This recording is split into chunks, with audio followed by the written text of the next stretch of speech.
Hi friends, today we'll talk about how to fix or how to solve banner on Shein. To know how to fix or how to solve banner on Shein app, you should just go to settings and you can click.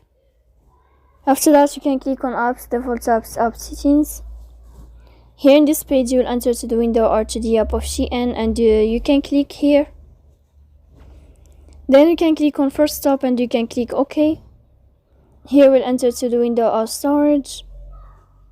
Then you can click clear cache. Don't click clear data because that can cause you errors in your app. In the end, you can turn off your Wi-Fi and you can turn on your Wi-Fi again. So please don't forget to support us by like and subscribe. See you next time in another video. And thank you for your attention and your watching.